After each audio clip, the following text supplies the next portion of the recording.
Ya kemarin saya sampaikan tentang namanya empat belalang.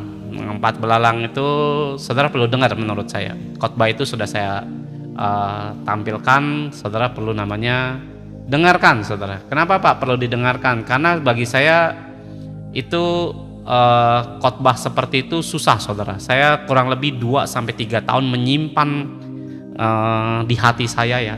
Saya juga nyimpan di komputer dia data-data materinya. Namun bingung bagaimana menyampaikan firman itu. Sejujurnya susah, dapat pewahyuannya juga susahnya luar biasa. Nah, empat belalang itu tidak banyak. Saudara boleh cari pengkhotbah itu sedikit sekali yang ya pengkhotbah itu banyak. Saudara bisa, terima kasih ya buat kalian setia. Saudara bisa temuin ribuan pengkhotbah. Tapi ngomongin empat belalang ini tidak banyak pengkhotbah, bisa dihitung pakai jari, saudara. Kenapa? Karena ini sifatnya roh, bukan sifatnya pengetahuan pakai rasional saudara atau pakai otak. Ini harus connect roh kita dengan Tuhan supaya kita dapat pewahyuannya. Nah, revelation daripada Tuhan itu berbeda dengan tafsiran pikiran manusia, itu jelas berbeda ya. Saya udah dengerin bagaimana tafsiran manusia, tafsiran Google lah ibaratnya. Saya udah lihat, oh gambarannya begini. Nah, tafsiran Tuhan itu wah saudara nggak akan menemukan, bahkan pikiran manusia tidak bisa saudara dapati, karena di dalam Amsal pasal 25 berkata bahwa ya kerajaan sorga itu punya rahasia.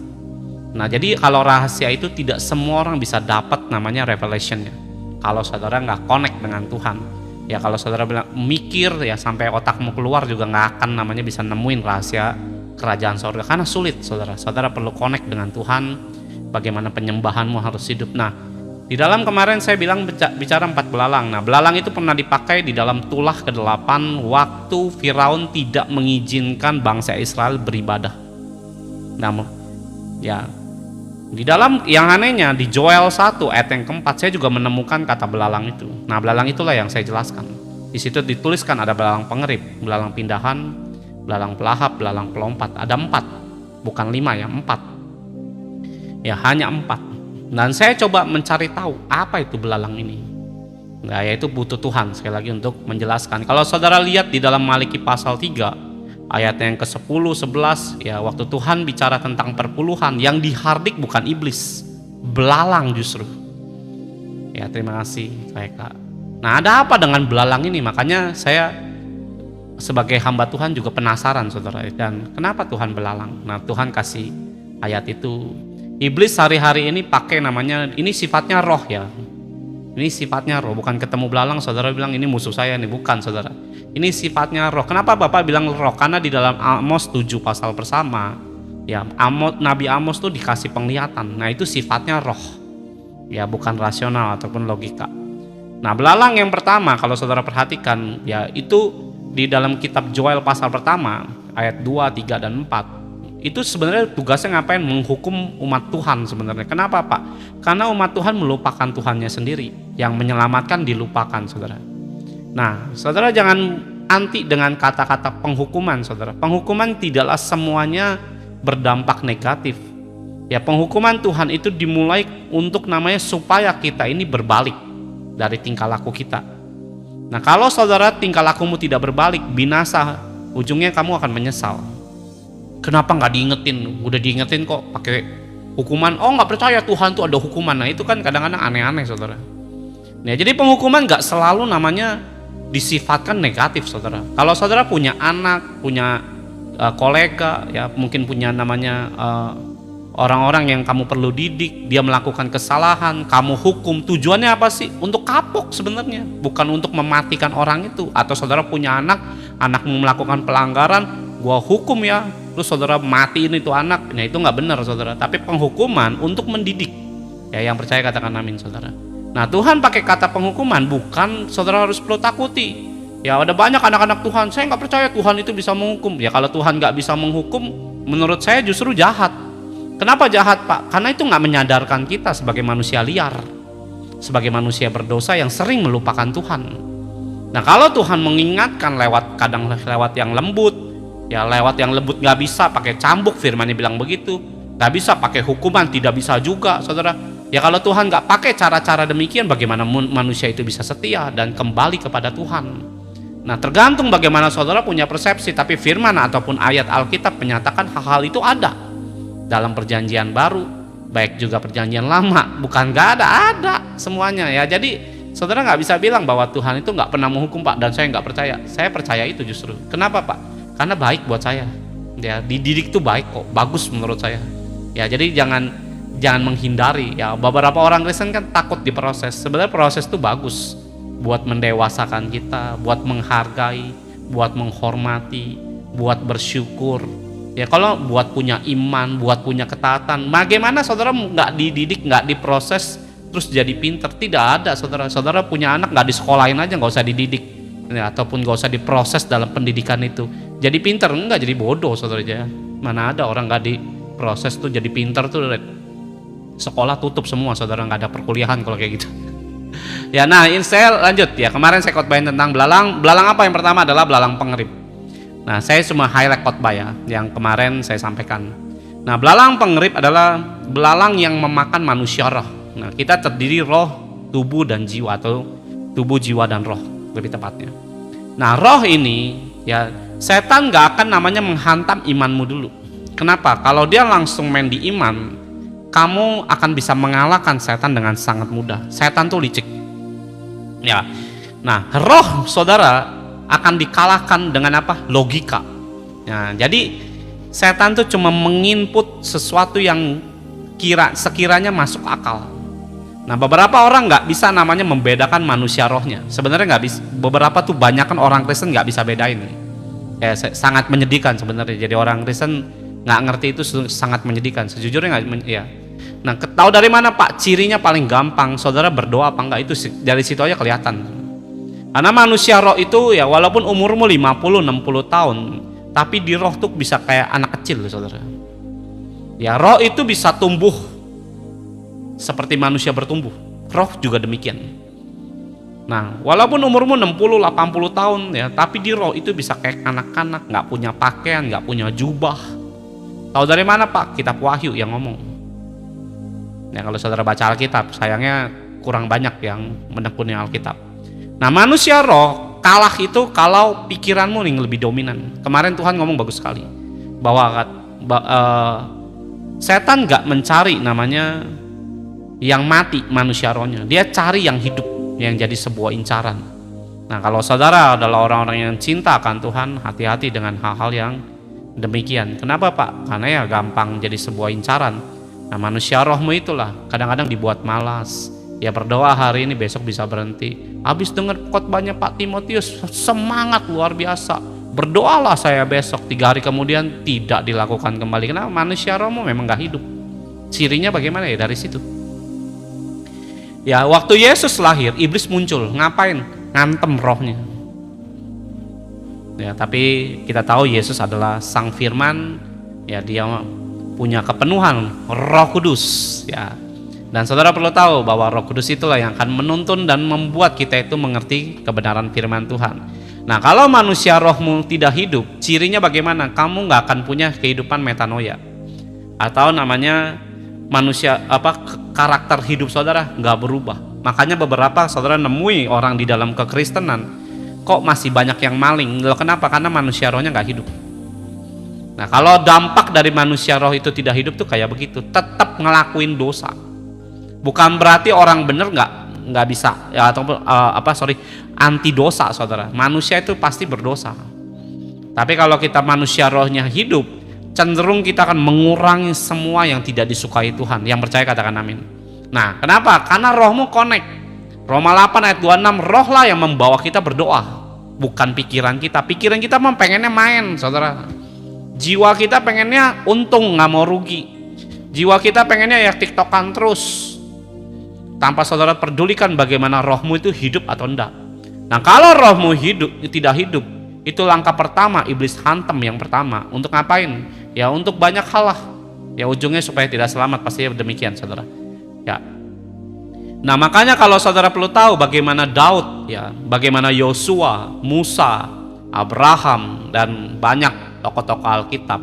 Kalau saudara memperhatikan dengan baik saudara, ya, waktu Tuhan mau memakai tokoh-tokoh Alkitab ini, terlebih dahulu Tuhan pasti mengurapi rohnya dulu. Loh, ada apa dengan Tuhan mengurapi roh? Apakah dia jadi diberikan kekuatan 13 kali lipat dan lain sebagainya? Sebenarnya untuk merubah, saudara. Ya, untuk mengikuti sejalan apa yang Tuhan mau. Ya, terlepas kekuatan tuh gampang aja bagi Tuhan. Ya, kalau saudara memperhatikan. Nah, itu saya nggak mau panjang lebar bahas yang itu udah dijelaskan. Yang kedua adalah belalang pindahan. Belalang pindahan itu apa? Kasihmu kepada Tuhan akan hilang. Nah, kalau manusia rohmu hilang, ya saudara akan kehilangan kasihmu kepada Tuhan. Tuhan mengasihi kita semua. Belum tentu saudara mengasihi Tuhan. Kalau saudara bilang, oh saya mengasihi Tuhan Pak, kita bisa jujur lah sebenarnya. Nggak banyak orang mengasihi Tuhan, saudara. Alkitab mencatat bahwa banyak orang memilih jalan besar daripada jalan kecil. Jalan kecil itu jalan mengasihi Tuhan. Ya beberapa orang ya kayak misalnya berdoa aja belepotan, saudara. Itu cara mengasihimu tuh jelek, kan gitu. Ya, bagaimana saudara membuka sebuah firman Tuhan, baca hari ini baca, besok bolong, besok baca, besok bolong, itu aja udah kelihatan. Ya bagaimana kita bisa namanya hidup tanpa Tuhan, berdoa nggak pernah sama sekali kecuali doa makan, saudara. Ya, dan dari situlah saudara harus tahu bahwa Markus 12 ayat 30 berkata bahwa kasihilah Tuhan Allahmu terlebih dahulu. Loh, kenapa Tuhan itu minta yang pertama? Ya kemarin saya udah jelaskan bahwa manusia itu nggak punya kasih. Kalau saudara bilang, oh saya punya, mustahil. Kenapa mustahil Pak? Kalau saudara punya kasih kepada Tuhan, Yesus nggak perlu turun, saudara. Kenapa? Karena Tuhan cari orang yang mengasihi dia dengan benar. Sulit. Sampai akhirnya Yesus harus turun mempraktekkan semua namanya firman Tuhan. Karena waktu orang Taurat bertanya, ya hukum apa aja yang utama? Dia bertanya kepada Yesus. Yesus bilang apa? Kasihilah Tuhan Allahmu, kasihilah sesama. Karena dari seluruh hukum Taurat tergantung dua perintah ini. Ya, jadi ada nggak orang yang bisa melakukan hukum Taurat? Tidak ada yang bisa, kan? Kita tahu bahwa hanya Yesus yang menggenapi seluruh hukum Taurat. Nah, buat apa sih Pak punya kasih kepada Tuhan? Kamu harus mengasihi sesama. Beberapa orang Kristen tidak bisa mengampuni. Kenapa? Karena nggak punya kasih, saudara. Ya, dan itu akan membuat hidup saudara menderita dengan namanya kemarahan dan pertikaian dan lain sebagainya. Ya, kalau mau dipanjangin lagi, saudara dengar aja khotbahnya sendiri. Yang ketiga, saya bicara tentang belalang pelompat, yelek. Ya, bukan jelek. Dia akan memakan semua yang di dalammu, apapun itu. Baik ketaatan dan imanmu disikat di dalammu. Kenapa Pak? Karena dia belalang pelompat, dia cuma makan batang pohon yang di dalammu. Ya, jadi di dalamnya keropos, luarnya tampak bagus. Beberapa orang Kristen, shalom Pak, padahal masalahnya udah setumpuk, saudara. Mau ngomong malu kan gitu, saudara. Ya mau cerita takut. Ya, padahal dalamnya hancur. Beberapa orang tutupi dengan senyuman kemunafikan. Ya, kenapa? Karena belalang pelompat makan semua di dalam kehidupanmu. Dulu kamu pernah pelayanan mungkin, tapi hari ini nggak ngapa-ngapain. Kenapa? Kecewa yang di dalam. Nah, itu yang ketiga. Dan yang keempat adalah terakhir belalang pelahap atau belalang kasil. Nah, inilah yang disebutkan dalam Maliki 3 ayat yang ke-11. Ya, shalom semuanya.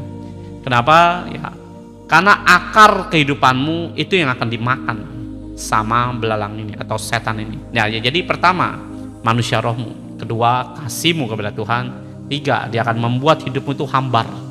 Ya, nggak ada tujuan, jenuh, bosan, dan nggak tahu harus bagaimana. Yang keempat adalah akarmu, yaitu apa? Imanmu. Sekali lagi, ingat ya, saya kemarin dikasih gambar bagus sekali tentang visual pohon. Ya, kalau saudara pernah lihat pohon ya dengan mungkin lebih dari satu ya, atau 2, 3 pohon ditimpa dengan badai angin yang kuat.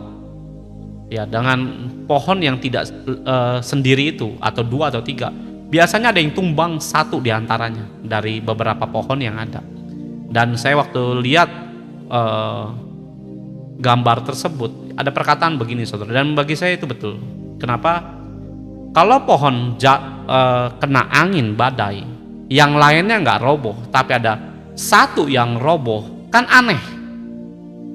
Kalau mau roboh ya roboh semuanya, saudara. Nah, itu artinya anginnya sangat dahsyat. Nah, tapi ada pohon yang kadang dari 3-4 pohon atau mungkin 10-15 pohon yang besar ya. Tiba-tiba ada angin datang yang jatuh cuma 1 atau 2. Nah, saudara harus tahu Kenapa pohon itu bisa jatuh satu atau dua, sedangkan yang lainnya berdiri tegak? Nah, apa yang membuat dia jatuh? Akarnya rusak sebenarnya. Saya bilang, wah betul juga. Ya kalau akarmu rusak, kena angin badai belas, roboh imanmu langsung. Dan kamu bisa murtad dan menyatakan, mana Tuhan? Saya berdoa kayak berdoa kepada tembok, nggak ada Tuhan yang nggak kelihatan lagi. Kenapa? Akarmu bisa rusak. Nah itu kemarin saya sampaikan, kenapa Tuhan suruh kita itu perpuluhan ya. Ingat ya, saya nggak minta perpuluhanmu, itu terserah imanmu lah dan ketaatan kalian masing-masing. Saya bukan gembalamu, saya bukan pendetamu ya. Dan waktu saya melihat firman ini ya, saya tertarik dengan kata belalang itu. Kenapa Tuhan tuh mengharik belalang? Kenapa? Yang mau dimakan tuh iman ya. Kalau imanmu hilang, kamu gak lihat apa-apa nantinya. Makanya kemarin saya tanya, Tuhan menjawab kebutuhan apa keinginan? Ya, mayoritas orang Kristen menjawab kebutuhan. Bahkan kemarin saya tanya juga, kebutuhan apa keinginan? Kebutuhan Pak, kebutuhan. Begitu kan cara pikir manusia orang Kristen begitu. Di gereja-gereja soalnya diajarinnya begitu. Sebenarnya itu apa? Tafsiran logika doang. Nah Tuhan gak pernah cari namanya atau namanya memberkati saudara berdasarkan kebutuhan. Ya waktu Yesus melayani jiwa-jiwa selama 3,5 tahun, ya tidak ada satupun perkataan Yesus tuh ngomongin begituan. Kenapa? Tuhan cari iman soalnya. Baik kebutuhan dan keinginanmu akan terpenuhi, dasarnya harus punya iman. Makanya waktu dia nyembuhin orang sakit, berkata imanmu lah yang menyembuhkan. Bukan ya, orang sakit tuh butuh sembuh saudara. Tapi Yesus gak bilang kebutuhanmu lah yang menyembuhkanmu. Yesus bilang apa? Imanmu lah yang menyembuhkanmu. Ya, karena imanmu lah engkau melihat, karena imanmu lah begini. Nggak ada Yesus bilang karena keinginanmu lah kamu disembuhkan. Nggak ada saudara. Nah kita kadang-kadang terdoktrin dengan gereja ya, pemahaman pakai yang tafsiran yang secara logikanya kelihatannya bagus, tapi menurut saya justru kalau kita bawa di dalam pikiran rohnya Tuhan ternyata berbeda saudara. Nah ini yang salah satu di antara banyaknya yang saya temui. Nah Tuhan itu cari apa? Iman ya. Dan saya berdoa saudara harus punya iman ini, yang dimana waktu saudara mau selamat perlu iman saudara ya. Kalau dibilang Pak saya butuh keselamatan Pak, semua butuh keselamatan, apakah orang Kristen semuanya akan selamat? Kan enggak. Saya udah bersaksi berkali-kali tentang namanya sebuah keselamatan. Banyak orang Kristen tertinggal saudara. Kenapa Pak? Ya kamu cek aja sendiri masing-masing dengan imanmu ya. Saya tidak namanya menghakimi ya, kamu yang ini masuk surga, yang ini masuk surga. Saya bukan pemegang kunci surga saudara. Yang megang kunci surga tetap Tuhan Yesus Kristus. Yang percaya katakan amin ya, karena dia yang megang. Nah di dalam Yoel 2 ayat 25, bagaimana Pak pemulihannya? Kamu harus baca Yoel 2 ayat 25. Nah Tuhan memulai dari mana? Bukan dari manusia rohmu, tapi dari kasihmu kepada Tuhan dipulihkan dulu. Kedua, saudara harus tahu bahwa belalang pelompat di Yoel 2 pemulihannya, yaitu minta api. Kemarin saya udah terangkan. Ya belalang pelahap yang ketiga, cara pemulihan Tuhan tuh berbeda saudara. Ya baru imanmu akan tumbuh. Yang terakhir justru manusia rohmu baru hidup. Nah justru setan ya memulai dari yang paling akhir dulu, dirobohkan satu-satu. Saya melihat firman ini kelihatannya kayak tersistem, tapi ini sangat aneh namun luar biasa lah menurut saya. Nah saudara perlu dengar firman itu rasanya untuk namanya menambah pengetahuanmu supaya berjaga-jagalah dengan kuasa Tuhan ya, amin. Nah, hari ini saya nggak ngomongin belalang saudara, kita ngomongin singa aja kalau kita nggak bercanda. Saya akan ngomongin sesuatu yang sebenarnya saya nggak mau khotbah hari ini karena badan saya capek sejujurnya. Cuman daripada nganggur tidur, mendingan cobalah isi-isi. Nah, hari ini saya mau ngasih tema sedikit ya, pentingnya mengaku dosa. Kenapa Pak penting mengaku dosa? Saya menemukan sesuatu yang cukup unik saudara. Nah ini yang saudara perlu dengerin. Ya kenapa Pak? Karena waktu hari Sabtu saya lagi ngobrol-ngobrol. Sebenarnya firman ini udah saya siapin saudara. Sudah di pikiran saya, ini nggak tahu kapan harus disampaikan firmannya. Kenapa sih Pak kita perlu mengaku dosa? Nah nanti kita belajar saudara. Ingat saudara ya, ada banyak pemahaman kita berpikir bahwa setelah dibaptis dosa semua selesai. Ada yang berkata, Yesus sudah di kayu salib, sudah selesai, semua sudah selesai. Ya, saya kalau ditanya kayak begitu, setuju nggak Pak? Ya kalau ditanya setuju, jelas tidak setuju. Kenapa Pak? Karena firman-Nya tidak bicara begitu. Ya kalau ditanya ngomongin yang dia ngomongin seperti semuanya sudah selesai, itu kan ngomongin semuanya enak sebenarnya. Ya yang enak siapa yang nggak mau? Saya juga mau sebenarnya. Tapi saya melihat firman tuh nggak begitu cara kerjanya. Nah banyak namanya pada ujungnya nabi-nabi palsu bermunculan ya, memudahkan akan namanya dosa itu sudah diselesaikan Tuhan Yesus. Ya Yesus sudah selesai, memang kita yang belum kelar justru saudara ya. Nah Tuhan Yesus seringkali menyarankan untuk kita itu tidak berbuat dosa. Ya jadi Tuhan tuh ingin Bapak Ibu dan saya tidak melakukan dosa.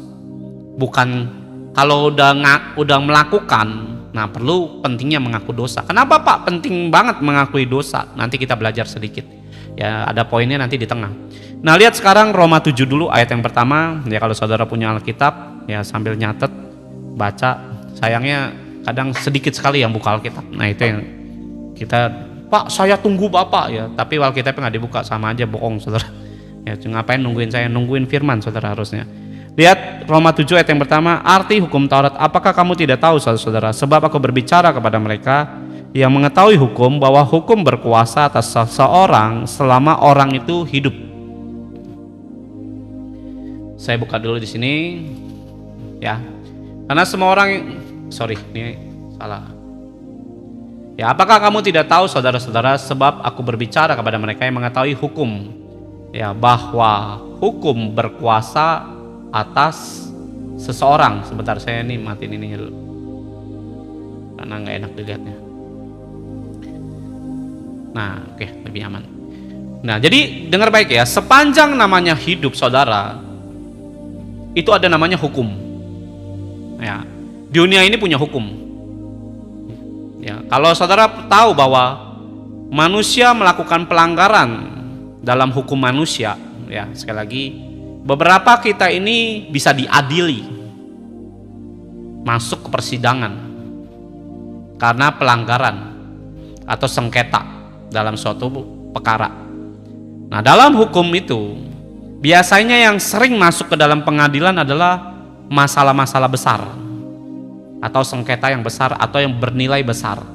Nah, kalau masalah-masalah kecil seringkali itu tidak ada penghukumannya. Tidak ada namanya orang mau menganggap itu perlu dibawa ke dalam sebuah pengadilan. Ya, jadi seringkali kalau kita hidup secara dunia, contohnya bagaimana? Berbohong hal kecil lah misalnya, atau saudara mencuri sesuatu misalnya bakwan lah atau makanan, ya dia mencuri nih makanan kecil. Udahlah saya nggak mau besar-besarkan. Nah artinya apa? Nggak ada, artinya masalah kecil seringkali itu dianggap sepele dan dibiarkan, ya sudah nggak mau diperpanjang, selesai aja dengan demikian. Nah hukum roh, ya sekali lagi ya, hukum roh tidak bisa. Mau kecil mau besar semua diadili. Ya ngerti nggak di sini? Yang ngerti bilang ngerti saudara, biar kamu mudeng saudara ya. Kenyataannya begitu loh. Nah hukum Tuhan, hukum roh, setan juga roh loh ya, setan roh, Allah kita juga Allah roh. Nah di dalam dunia roh ya, gak ada namanya masalah sepele kah, masalah kecil kah, masalah besar, tetap ada pengadilannya dan itu akan diselesaikan. Nah kalau kita secara manusia, misalnya uang saya saya dipinjam, ada orang minjem duit sama saya misalnya 100.000, ya dia nggak kembaliin, ya sudahlah cuma 100.000 doang, saya nggak mau mempermasalahkannya. Ya tapi kalau dosa nggak bisa, kamu akan diadili. Lihat Mazmur 37 ayat 28. Ya terima kasih. Yang ngerti puji Tuhan, yang ngerti, yang ngomong ngerti puji Tuhan, yang lain mungkin kurang ngerti saudara dengan khotbah yang kayak gini. Sebab Tuhan apa? Mencintai hukum ya, dan Ia tidak meninggalkan orang-orang yang dikasihinya sampai selama-lamanya. Mereka akan terpelihara, tetapi anak cucu orang-orang fasik akan dilenyapkan. Saya nyimpang sedikit ya, dengerin ya orang Kristen, beberapa daripada kalian butuh pertolongan Tuhan, betul gak? Betul gak? Nah Ya, kemarin saya ngomongin tentang Tuhan mencari orang benar. Nah, saya sedikit nyimpang ke sana dulu ya.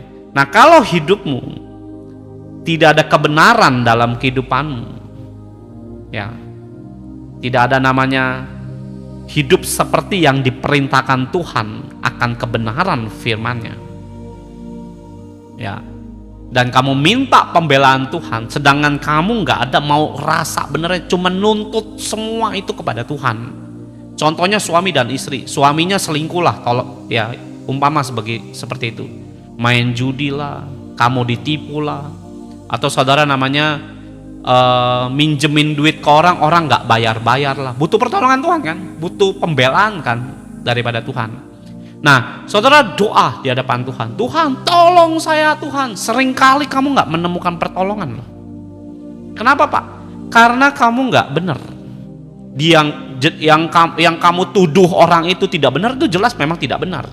Tapi seringkali kita yang berdoa di hadapan Tuhan tidak namanya melihat ya sebuah spek dalam kehidupan saudara. Apa sih tuntutan Tuhan terhadap hidup kita? Kamu nggak penuhi. Dan saat saudara nggak penuhi, itu pun tidak benar.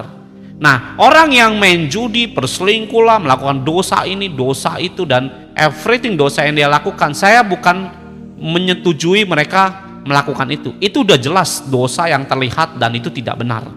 Nah, seringkali kita yang cuma modalnya berdoa doang, melihatnya apa? Gue lebih baik dari orang itu. Kenapa? Dia menunjukkan dosa yang besar, yang nyata, yang gampang dilihat. Sedangkan saya nggak melakukan hal yang demikian. Nah, saudara nggak bisa melihat sisi begitu loh. Kenapa? Karena yang Tuhan lihat adalah kebenaran dalam hidup saudara. Ada kepahitan, nah itu nggak benar. Kamu jarang berdoa, itu pun tidak benar. Nah, waktu saudara minta namanya pertolongan sama Tuhan, standarnya Tuhan itu apa? Kebenaran. Kenapa Pak? Karena Tuhan mencintai hukum, dia nggak akan langgar hukum. Sebab dia yang menciptakan hukum tidak akan melanggar seperti manusia.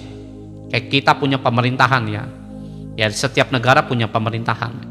Ada kan orang bikin aturan dilanggar, bikin aturan begini dilanggar, ya, dan bikin aturan begini, dia yang bikin aturan, dia juga yang porak-porandai. Tuhan nggak begitu loh.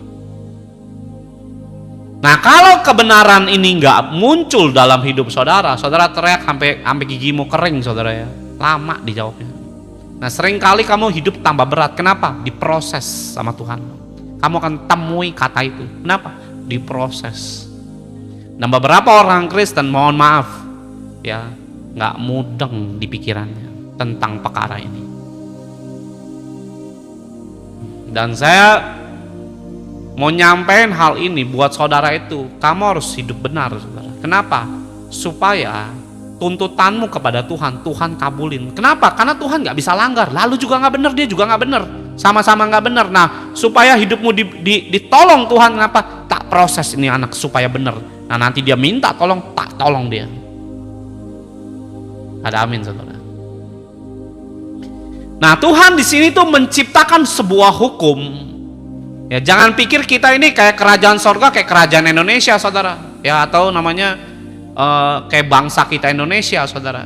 Bisa sogok menyogok, bisa namanya melanggar aturan, bisa melakukan perkara-perkara begini dengan sangat mudah karena pakai uang.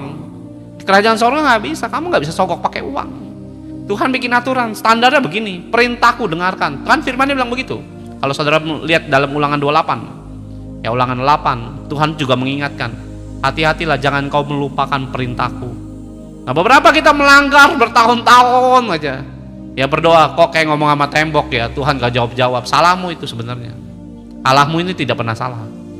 Nah, kembali dalam firman yang saya mau sampaikan kepada firman ini ya. Ya, sebab Tuhan mencintai apa? Hukum. Nah, tidak berbeda dengan yang tadi. Kenapa? Seringkali ada dosa. Ya, tadi kita saya buka dulu dalam Roma 6 ayat 23 ya. Sebelum saya lanjut. Sebenarnya ini nggak penting, antara penting nggak penting saya bukain ya. Sebenarnya ini manusia udah pada tahu. Cuman kadang-kadang orang bilang, mana ayatnya Pak? Ya, saya bukain sebenarnya. Sebab upah dosa ialah maut, tetapi kasih karunia Allah hidup kekal dalam Kristus Tuhan. Sebenarnya bukan ini nih, tapi ada. Ya gini aja lah, saya cerita aja lah ya, yang gampangnya. Ya karena apa? Manusia itu semua udah jatuh dalam dosa. Udah itu aja yang saya mau ngomong. Ya semua manusia itu udah jatuh dalam dosa. Nah, kalau saudara lihat, ya, kenapa Tuhan itu zaman dulu perjanjian lama semua pakai korban, bawa kambing, bawa domba segala macam. Dengerin, kenapa saudara tuh perlu dengar ini. Kenapa saudara tahu? Supaya dapat pembelaan Tuhan. Kenapa? Kalau dia nggak bawa korban, tuntutan iblis terjadi loh.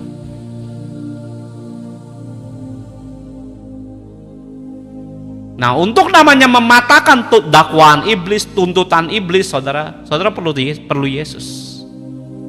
Itu sebabnya Allah kita, ya, Allah Bapa suruh ngapain? Ngakuin dosamu. Sebenarnya apakah kepentingannya di Allah? Bukan. Apakah kepentingannya di Musa, bangsa Israel? Bukan. Kepentingan jelas di kita. Ya, kalau saudara berpikir, oh saya melayani Tuhan, bukan. Tuhan melayani kita sebenarnya. Lebih tepatnya begitu. Kenapa? Supaya anak-anaknya tidak celaka. Bisa mikir nggak saudara? Kita mikir Allah zaman dulu jahat, galak. Allah zaman dulu gak, dikit-dikit salah mati. Sebenarnya bukan Allah mau matiin. Kenapa? Dakwaan iblis. Kalau Allah pengen matiin, saudara ingat zaman nu disikat habis semua manusia. Kenapa mau matiin satu-satu? Repot amat saudara. Allahmu ini bisa matiin semua yang berada di bumi, baik binatang, baik manusia seperti kita ini, dengan satu jetikan jari. Dia ciptain bumi yang baru, manusia yang baru, selesai. Ayo, mikir kalau saudara.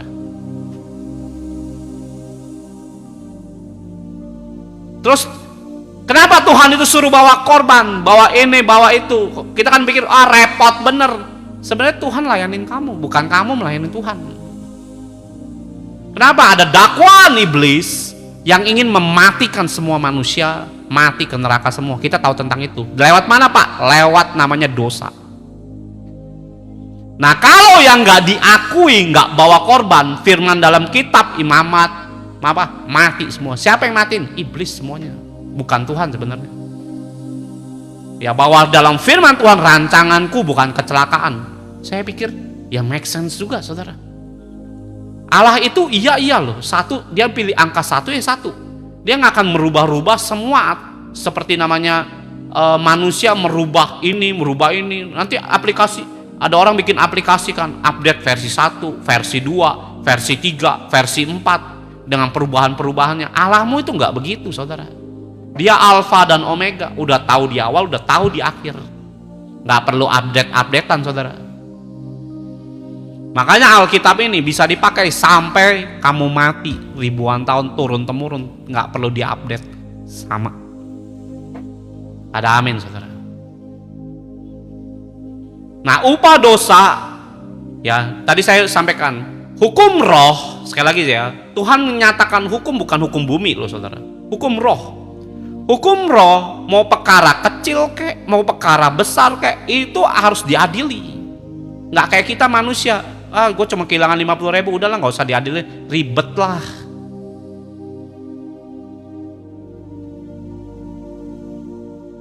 Nah, lihat dulu Wahyu 12 sekarang ayat yang ke-10. Ya. Wahyu 12. Menarik kan dengerin firman begini. Dan aku mendengar suara yang nyaring di sorga berkata, sekarang telah tiba keselamatan dan kuasa pemerintahan Allah kita dan kekuasaan Dia yang diurapinya, karena telah dilemparkannya ke bawah pendakwa saudara-saudara kita yang mendakwa mereka siang dan malam di hadapan Allah kita. Dengerin baik ya orang Kristen. Ya, setan tuh ngapain? Dakwa saudara siang dan malam, itu kerjaan dia loh. Apa yang didakwa? Tergantung dosa yang kamu buat. Ya, ini belum poin yang saya mau sampaikan saudara. Bagi saya saudara itu perlu nyimak ini. Ya, jangan berpikir, oh ya semua selesai di kayu salib. Ngawur aja. Nggak segampang itu Bapak Ibu. Saya menemukan ya revelation kayak begini, ya bukan sesuatu yang akan diterima oleh pikiran manusia dengan mudah loh. Saya bisa akan diblok oleh pikiran-pikiran pengkhotbah-pengkhotbah yang lebih hebat dari perkataan saya dengan cara berpikirnya mereka. Saya tetap teguh dengan apa yang saya sampaikan, saudara. Ya, setan itu ngapain? Dakwa saudara. Ingat ya, Yesus belum datang yang kedua. Nah, waktu Yesus belum datang yang kedua, ingat di dalam 1 Yohanes 5 ayat yang ke-19 ya kalau nggak salah. Berkata apa? Dunia ini milik si jahat.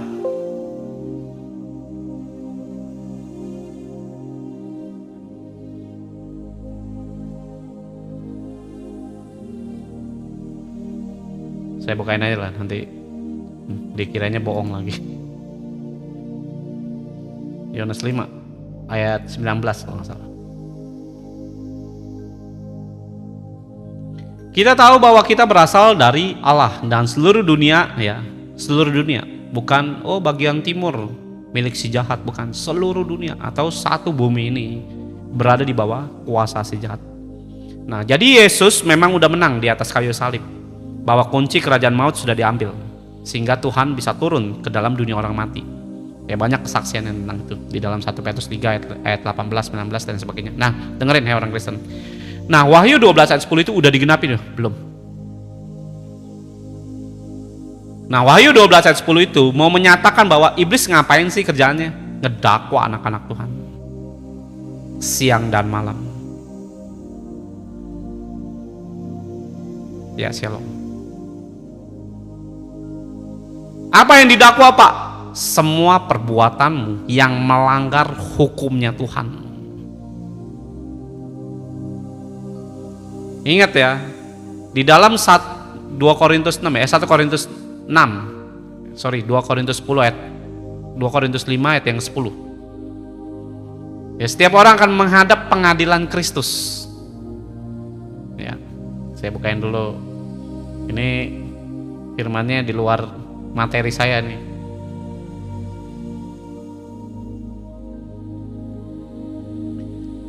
Nah, sebab kita semua harus menghadap apa? Tahta pengadilan Kristus, supaya setiap orang memperoleh yang patut diterimanya. Itu kalau saudara ngomongin pengadilan Tuhan, itu banyak kamu akan temui.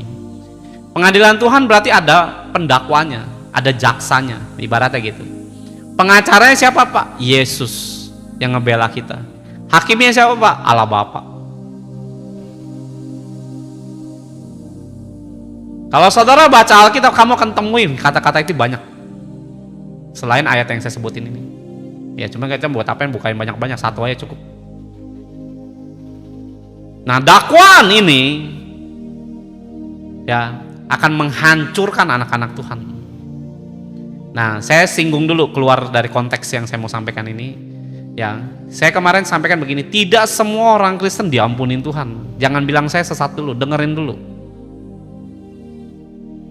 Ya, saya kemarin sampaikan itu. Soalnya beberapa orang bilang, wah sesat Pak, sesat, dengerin dulu. Ya. Jangan blow on saudara, kenapa? Firman tuh harus denger dulu. Ya, nanti saya baru masuk ke poin ininya, pentingnya mengakui dosa. Ya, ini mengaku dosa ya, atau mengakui dosa lebih tepatnya lah ya. Saya tambahin i-nya.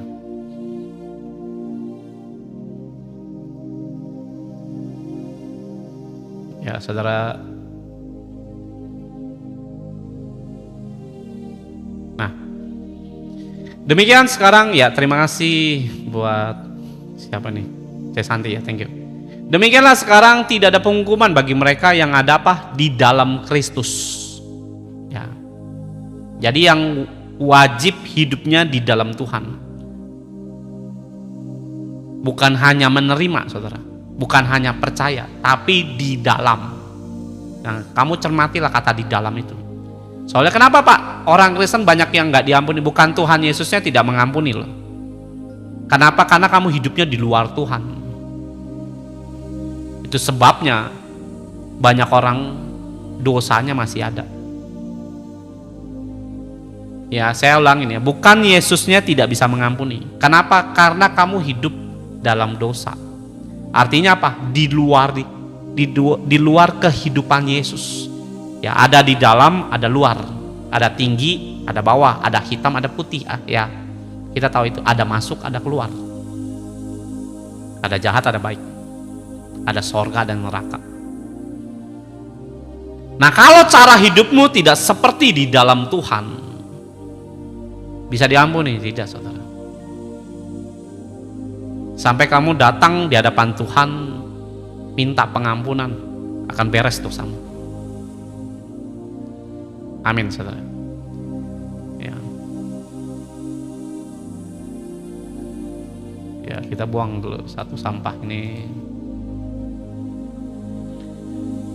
Nah, setan itu ngapain? Dakwa semua apa yang kita lakukan dalam pelanggaran saudara dan saya. Makanya penting kita ini mengampuni orang, penting kita ini mengaku dosa. Kenapa, Pak? Karena kalau kita nggak mengaku dosa, ya dosamu itu akan dibawa dalam pengadilan. Ngapain? Dituntut semua pelanggaranmu. Ingat di dalam Yohanes pasal 8 ayat 3 sampai 11. Ada seorang pezina dibawa di hadapan Yesus oleh orang-orang hukum Taurat, berkata bahwa kami mendapati atau terbukti dia bersalah. Belum dihakimi, saudara, udah terbukti. Kenapa? Banyak saksinya. Firman berkata 2-3 saksi udah sah untuk menyatakan orang itu bersalah. Ya, jadi dia bawa serombongan orang Taurat ketemu, saudara, pezina dibawa ya Yesus dihadapkan dengan satu perkara, berkata bahwa apa? Ya, menurut hukum Taurat pezina harus dirajam dan dilempari sebuah batu. Yesus menunduk, tulis di tanah.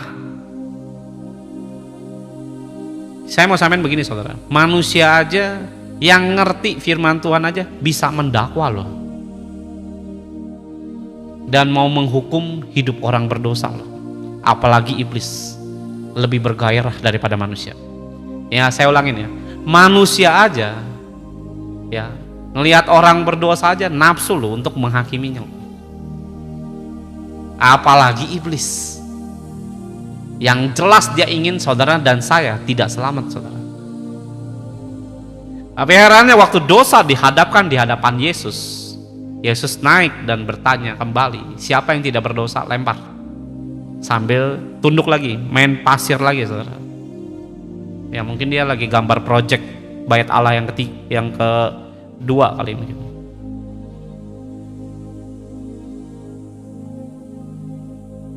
Yang saya mau sampaikan, saudara, ya, orang Taurat mundur satu-satu. Pendakwa itu di hadapan Tuhan tidak ada satupun yang bisa berkutik. Kamu tidak akan bisa namanya menang terhadap pendakwa tanpa Yesus. Amin, saudara. Nah, sekarang lihat, saya khotbah nggak lama, saudara. Ya, sebisa mungkin cepat aja. Lihat Zakaria pasal 3 ayat yang pertama. Ya, pasal 3 ayat yang pertama, perhatikan. Udah ya, shalom bentar aja, saudara ya. Saya lagi konsen khotbah dulu.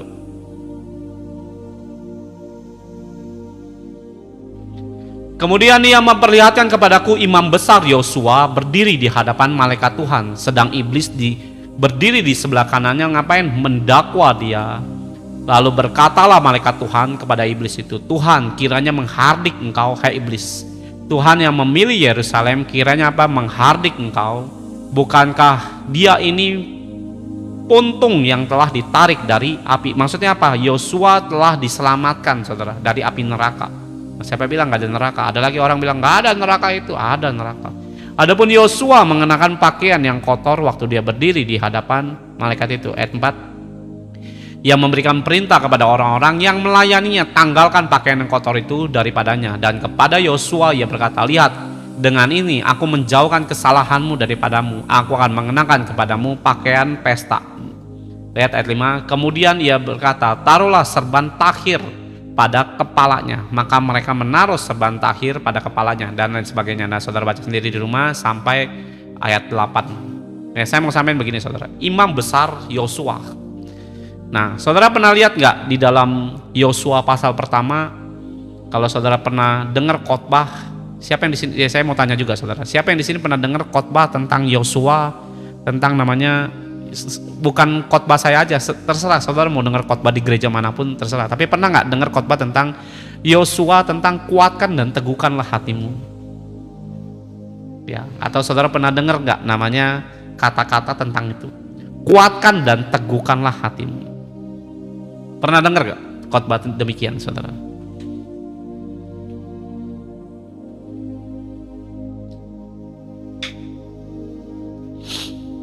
Ya, pernah ya. Nah, ini apa hubungannya Pak dengan Zakaria ini? Nah, dengerin ya. Tuhan tuh tunjuk. Ya, Yosua 1 ayat 6, ayat 7, ayat 9, ayat 16. Ya, ada 4. Kalau saudara perhatikan di situ. Saya pernah khotbahin itu. Yang bikin saya penasaran kitab Yosua itu, kenapa Tuhan tuh bicara tentang kuatkan dan teguhkanlah hatimu, hai Yosua. Itu 4 kali dalam satu pasal. Berarti ada yang goyah dalam kehidupan Yosua sampai Tuhan berbicara 4 kali. Ini ngomong Tuhan, bukan Musa. Musa udah mati, saudara. Musa udah mati, tunjuk Yosua menggantikan Musa yang sebagai nabi. Ya, untuk namanya melanjutkan misinya Musa. Nah, dengar baik saudara. Nah, kitab Zakaria ini, iblis itu ngapain? Nuntut semua. Sejak saudara melakukan pekerjaan Tuhan, ya, kalau saudara lihat Lukas 22 itu pernah juga terjadi sama Petrus. Petrus dibilang sama Tuhan bahwa engkau ini Mesias, kurang lebih ceritanya begitu. Dan Yesus bilang, di batu inilah, di batu karang inilah akan kudirikan ya kerajaanku. Ya, tidak akan goyah dan lain sebagainya. Sejak itu Petrus didakwa oleh iblis. Kalau saudara lihat, ya itu ada Lukas 22 ayat 30, 31. Kamu bisa baca lah itu. Nah, setiap orang yang mau melayani Tuhan, dakwaan itu muncul. Ya, kita tahu dosa manusia ya. Manusia semua jatuh dalam dosa. Jubah tuh ngomongin apa? Ya, jubah itu ngomongin perzinahan. Entah, ini perzinahan bukan ngomongin seks saja saudara ya, dengan penyembahan berhala mungkin itu juga berzina. Ya, dengan ramalan, dengan siau, dengan horoskop, dengan kodam lapa, itu namanya berzina. Ya, itu berzina. Saudara bisa cari ayat-ayatnya, banyak itu di dalam Imamat 19. Ya, jangan ada padamu Allah lain, Keluaran 20, Ulangan berapa itu juga ada 12 kalau nggak salah. Nah, itu berzinahan. Ya, saya nggak tahu apa yang dilakukan secara persisnya Yosua tuh melakukan apa. Nah, sejak dia namanya mau dipanggil Tuhan, iblis ngapain? Dakwa semua dosa Yosua.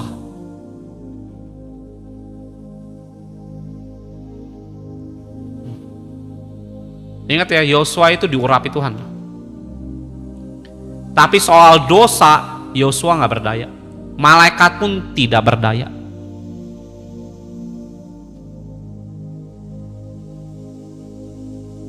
Nah, kalau saudara lihat bahwa zaman dahulu Allah suruh bilang potong sapi, kambing, domba, lembu ini ya, burung dan lain sebagainya. Ya, kalau saudara memperhatikan, bukan kita melayani Tuhan, Tuhan justru melayani kita kalau saya lihat. Kenapa? Dia menghapus semua dakwaan iblis. Nah, kita berpikir bahwa sepanjang ini kita melayani Tuhan, kita melayani Tuhan. Saya berpikir bukan Tuhan kita melayani Tuhan loh. Sampai Yesus turun, datang dari sorga, turun ke bumi ngapain? Layanin manusia loh. Bagi saya ini rahasia yang menurut saya perlu kita ketahui saudara. Kenapa? Sebegitu baiknya loh Allah kita. Siapa saudara? Siapa saya? Manusia bejat kayak kita ini nggak pantas dilayani oleh Allah yang maha kuasa itu.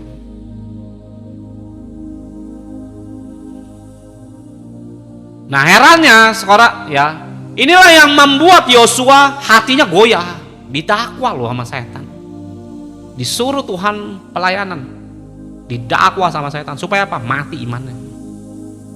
Gagal semua rencana Allah. Nah, kalau Allah nggak turun tangan, siapa yang mau turun tangan? Malaikat aja nggak bisa kok. Tahu dari mana Pak? Tadi Zakaria Pak, pasal pertama. Ya, ayat berapa? Pasal 3, sorry. Ayat yang kedua. Kenapa jadi ayat 8? Ya, saya bacain aja. Lalu berkatalah malaikat Tuhan kepada iblis itu, Tuhan kiranya menghardik engkau, hai iblis. Ya, malaikat nggak bisa ngurusin dosamu, nggak bisa saudara. Mesti siapa Pak? Ya Allah.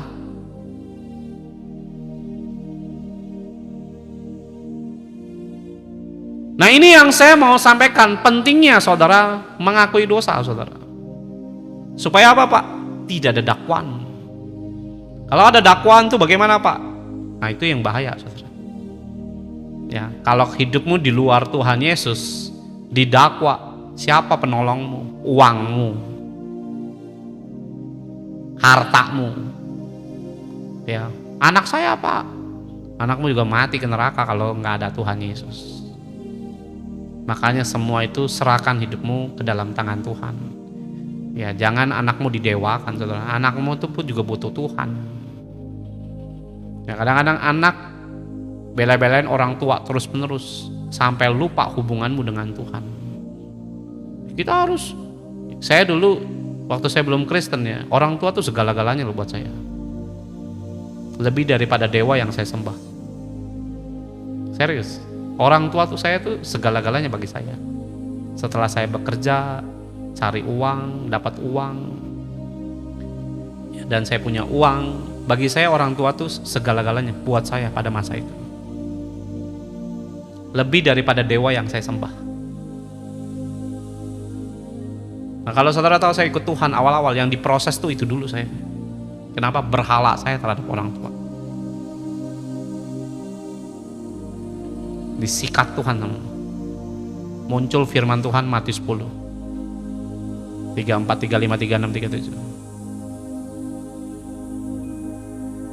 Nah, saya nggak mau masuk ke sana, nanti terlalu panjang. Nah, kalau saudara namanya hidup, ya seperti Yosua, ya kuatkanlah hatimu kata Tuhan, kuatkanlah hatimu. Ingat ya, Tuhan kalau bicara lebih dari sekali itu penting loh saudara. Kenapa? Berarti goyah ini imannya. 3 kali sangat penting, 4 kali overdosis menurut saya. Berarti ini Yosua sangat goyah dan tidak punya kekuatan. Makanya beberapa orang Kristen disuruh pelayanan saudara, nggak bisa doa saya. Jangan-jangan, ya beberapa kan alasannya apa? Belum pantas saya. Betul. Kamu pikir itu semua perkataan yang kelihatannya natural, kelihatannya itu berhikmat, kelihatannya itu benar kelihatannya. Padahal kamu nggak tahu. Yang kamu omongin dakwaan iblis. Tuhan kan nggak pernah cari orang hebat, saudara. Tuhan kan nggak cari orang benar, cari orang berdosa supaya benar. Ayo, betul gak? Beberapa disuruh, ayo doa. Aduh, apa saya pantas? Nah, kenapa? Dakwaan iblis hidup di dalam hidupmu. Saya ini belum layak Pak. Kalau belum layak baiknya ke neraka aja Bu Pak. Kan gitu, belum layak soalnya. Nanti kalau kita ngomongin dosa, kita ini dilayakkan. Saya kadang-kadang bingung sama orang Kristen soalnya. Ayo doa, aduh saya belum layak. Ya udah ke neraka lah. Belum layak tuh ke neraka semua sebenarnya. Nanti kalau satu sisi dengan cerita yang lain, oh kami ini dilayakkan Tuhan. Ayo, betul apa betul? Nanti, oh ya udah dilayakkan Tuhan ya? Udah, ya doalah. Belum layak saya. Ya saya kadang-kadang Roh Kudus tuh bingung saudara. Ini ngomong kok pelintat-pelintat.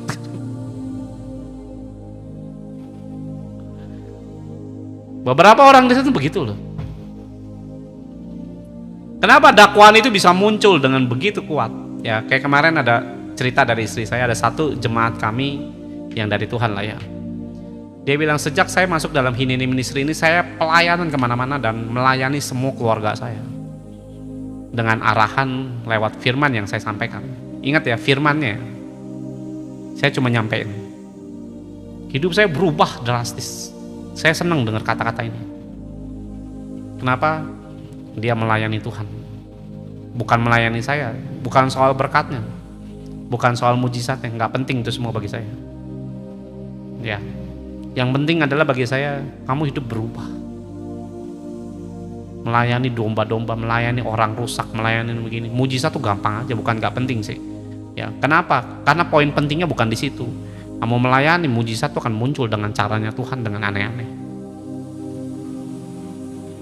Nah, ada yang satu gini, bagus Pak firmannya Pak. Iya, terima kasih.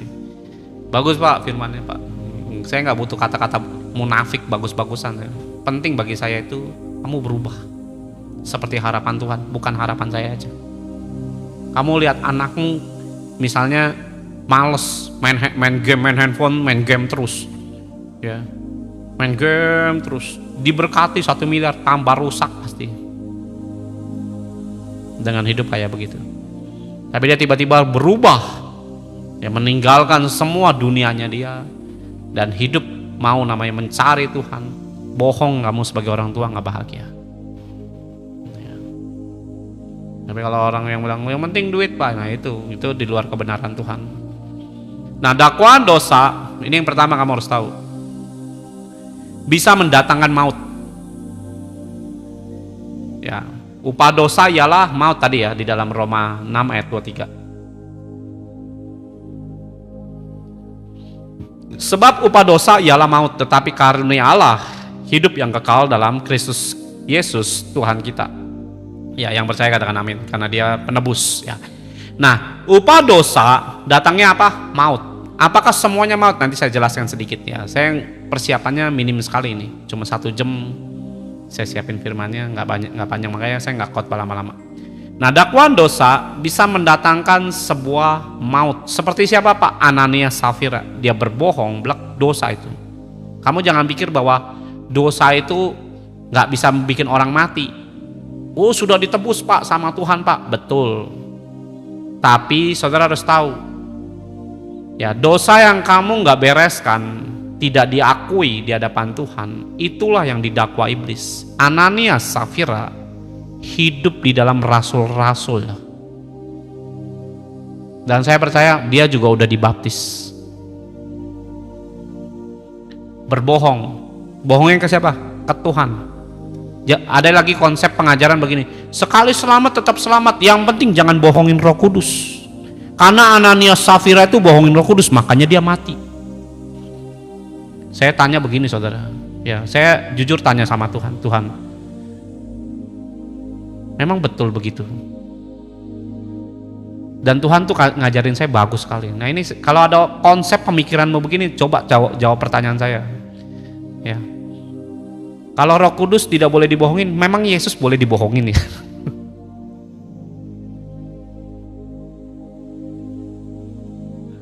Loh, Yesus sama Roh Kudus kan ya sama aja saudara.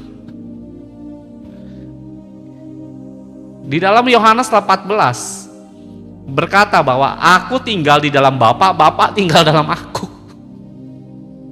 Aku dan Bapa adalah satu. Nah, ada pengajaran begitu loh. Yang penting jangan bohongin Roh Kudus. Mati itu nanti kita. Loh, saya bilang, saya tanya sama Tuhan, Tuhan kasih saya jawaban gini, tanya ke orang itu, berarti boleh dong bohongin Yesus. Kamu bohongin Yesus tuh pasti bohongin Roh Kudus loh, saya bilang. Kamu bohongin Roh Kudus, kamu bohongin Allah loh. Ya, kamu bohongin Roh Kudus, bohongin Allah, bohongin Allah Bapa, bohongin saya juga pasti itu.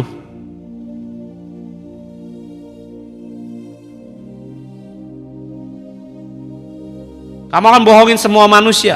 Kalau Allahnya dibohongin, pasti kamu akan bohong semua. Karena apa? Cerita kebohongan soalnya. Nggak ada namanya bohong boleh buat Yesus, Roh Kudusnya tidak boleh Pak. Duh, saya bilang itu berarti standar ganda dong. Kamu ngomong begini hanya bohong di Yesus, yang di sini ke Roh Kudus tidak bohong. Itu kan standar ganda jadinya. Jadi kalau misalnya kita ngomong satu perkataan artinya dua, kan nggak begitu maknanya. Ini loh, ya saya pikir wah ya, luar biasa. Kalau Tuhan kasih hikmat tuh dahsyat saudara. Kita nggak perlu capek-capek mikir. Saya tanya ke orangnya, berarti kalau kita buka boleh bohong Roh Kudus, boleh bohongin Yesus? Goblok saya bilang. Kenapa? Dosa ditutupi datangin maut. Ini belum poin yang saya ngomong saudara, belum. Ya, masih intermezzo. Ya, itu terjadi di mana? Di Kisah Para Rasul pasal 5 ayat 1 sampai 11. Kamu bisa baca sendiri di rumah. Nah, dakwaan dosa, apalagi kalau malah Tuhan sendiri yang mendakwa, mati kita pasti. Gak ada pembela. Ya, Herodes pernah ngomong, akulah suara Tuhan, digampar malaikat Tuhan, tewas. Kenapa? Dosa. Ayatnya ada loh. Jangan dipikir Allah nggak bisa mendakwa juga. Kalau Allah, thank you Tuhan. Nah, Tuhan ngomong bagus.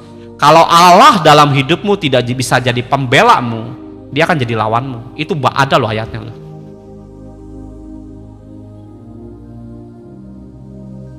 Nah, saya bukain kemarin di dalam Yesaya 6 ayat 9.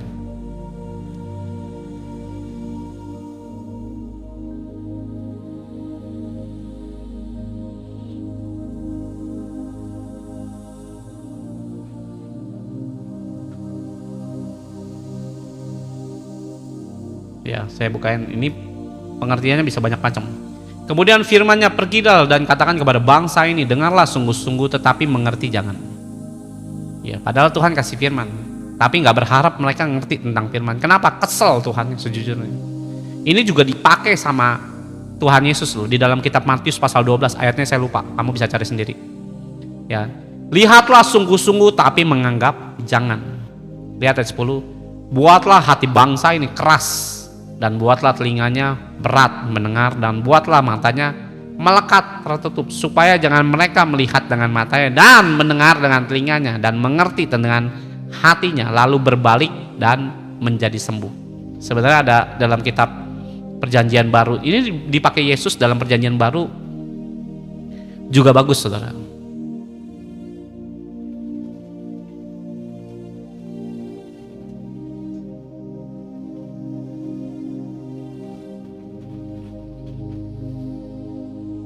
Nah,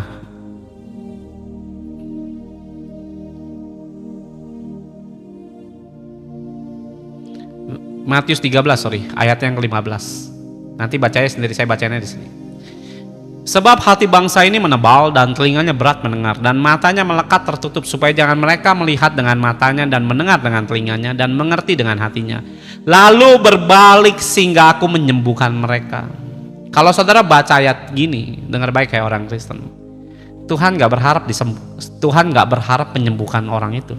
Kenapa? Yang sombong, saudara.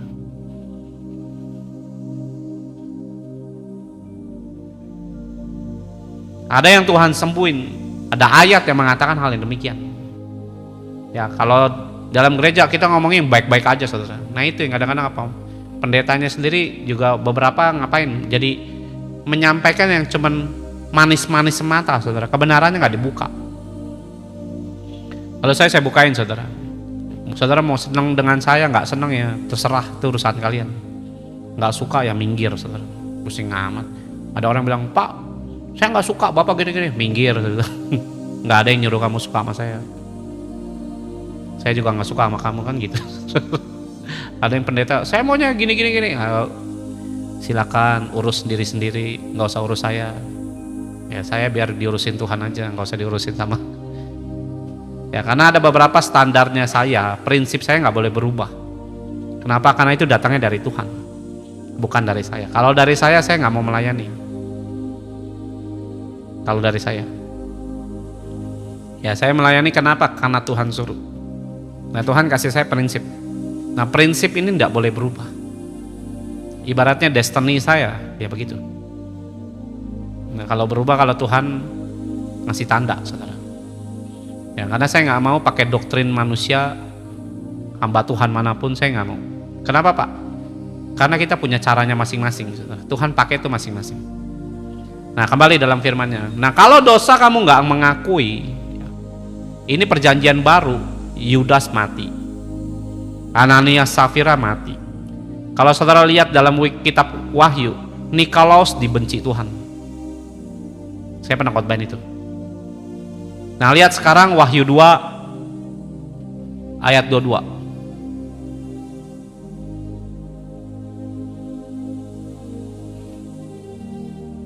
Ya, ini khusus buat dosa-dosa yang berzina, saudara. Ya main ke dukun, selingkuh segala macam. Ini khusus buat kalian yang melakukan dosa demikian. Kamu nggak beresin, ini firmannya. Ya, kasih handphone saya ke telinga yang tukang selingkuh, saudara, biar dengerin ayatnya. Ini ngomongan firman, bukan saya mendakwa. Saya bukan setan, saya bukan Tuhan. Saya nggak mendakwa siapapun. Saya sendiri punya urusan dengan Tuhan. Saudara punya urusan dengan Tuhan. Ya lihatlah, ya akunya huruf besar. Ini ngomong Yesus loh. Aku akan melemparkan dia ke atas ranjang orang sakit. Makanya beberapa orang selingkuh, miskin dan penyakitan. Dan mereka yang berbuat zina dengan dia akan kulemparkan kemana? Kesukaran. Itu firman. Jangan pikir, oh untung saya nggak berselingkuh pak. Ingat, perselingkuhan itu bukan hanya ngomongin tentang perzinahan, seks doang. Ada budayamu yang kadang-kadang kamu ikutin, itu pun bisa berzina dengan Tuhan. Ya, ada orang bilang begini, Pak, kita Kristen bisa nggak Pak ngikutin semua budaya hidup kita sebagai manusia? Tidak semuanya bisa diikutin. Kenapa? Karena ada yang perzinahan nanti dengan Tuhan. Ya, maksudnya ada perzinahan hidup kita dengan Tuhan. Contohnya bagaimana? Misalnya kalau saya ya di China itu ada namanya sembayang kubur. Boleh nggak gitu? Nggak boleh. Kenapa nggak boleh Pak? Karena dunia orang mati dengan dunia orang hidup itu terpisah. Dia nggak akan dengar kita juga nggak akan dengar dia. Kalau orang mati bisa naik ke bumi, saudara ya. Ya, dengerin ya. Kalau orang mati bisa ke bumi, tinggal aja di rumah kita sekalian, saudara. Ngapain dia cuma datang dalam mimpi? Coba make sense ke dia dalam otak kita. Suruh dia ngepel lagi aja, saudara ya. Kalau di rumah kerjaan dia ngepel, suruh ngepel aja walaupun dia udah mati, saudara.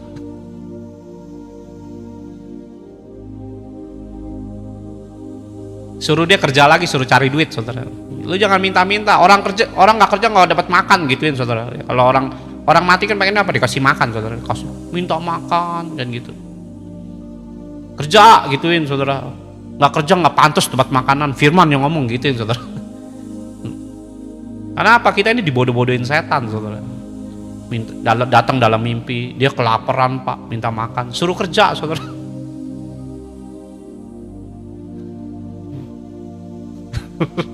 Kok setan disuruh kerja? Ya lu minta makan lagi. Memang minta makan nggak pakai duit gitu. Ya kalau saya tiap hari minta makan di rumah saudara boleh nggak kan gitu? Ya saya minta makannya steak 21 saudara.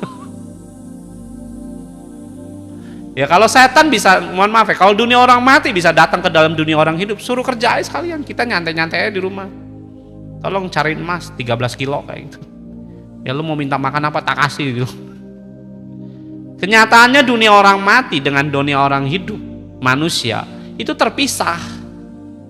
Baik yang di sorga, baik yang di neraka, itu nggak bisa nyatu lagi di bumi, saudara. Yang bisa naik turun tuh ya dunia roh. Siapa? Setan. Nah, di sorga ada siapa? Tuhan dan para malaikat. Yang bisa naik turun tuh ya mereka-mereka aja.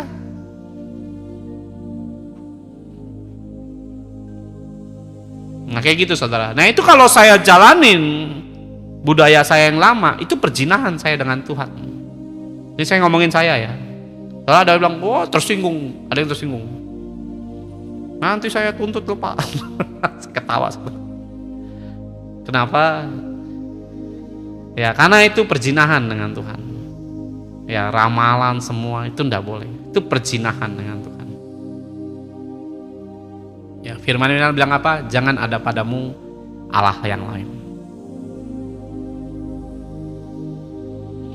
Nah, dosa yang kayak begini ngapain? Sukar. Ada orang pakai dosa jadi kaya bisa nggak? Bisa. Ya, orang pakai dosa buat kekayaan itu bisa nggak? Bisa. Ya. Tapi itu ke neraka, saudara. Dan saudara jangan lakukan itu. Ya nipu orang segala macam itu tidak boleh. Bawa duit orang lari segala macam itu dosa. Nah itu dipikir, wah kaya nih pak. Ada yang mohon maaf ya, selingkuh dengan omnya sendiri. Selingkuh dengan omnya sendiri. Saya disuruh khotbah, saudara. Saya khotbah ngomongin firman tentang jalan kebenaran dan hidup. Saya ngomong, saya nggak tahu dia tuh selingkuhan dia itu keponakan dengan om selingkuh, luar biasa zaman sekarang sih. Ya, Kristen, ya luar biasa saudara. Kalau dosa ditegur tersinggung saudara, nggak usah dengerin firman ya, dengerin Doraemon aja saudara. Ya kalau firman nyinggung dosa, saudara marah, jangan dengerin khotbah saudara. Ya, dengerin aja lawak-lawak aja di channel sebelah saudara, yang joget-joget kayak nari-nari. Ya shalom. Saya lagi khotbahin begitu, jangan selingkuh saudara. Saya nggak tahu orang selingkuh saudara dengan omnya sendiri. Langsung nunduk dia. Ya, saya nggak tahu, setelah pulang baru diceritain dia selingkuh dengan omnya. Allah. Ya, besok-besok saya nggak diundang lagi deh. Kenapa? Tegurin dosa orang, resikonya begitu saudara. Ya, kita ngomongin dasarnya kebenaran. Ya, apapun tantangannya lewatin aja dengan santai. Ya, itu yang pertama. Dosa itu bisa mendatangkan maut. Ya, yang kedua, dosa bisa mendatangkan kecelakaan kalau saudara tidak mengakui. Contohnya siapa Pak? Simpson, ngakuin dosa, perzinahan, kehilangan urapan, matanya buta.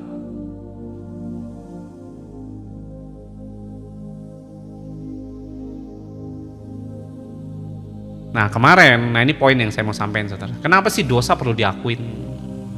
Nah kemarin saya lagi cerita saudara. Nah disitulah Roh Kudus tuh berbicara saudara. Sebenarnya bukan dari cerita yang kemarin, tapi dari beberapa hari yang lalu lah, kurang lebih 2 minggu yang lalu lah sebenarnya. Tuhan tuh sampaikan, saya pernah singgung di dalam beberapa khotbah, dosa itu perlu diakuin.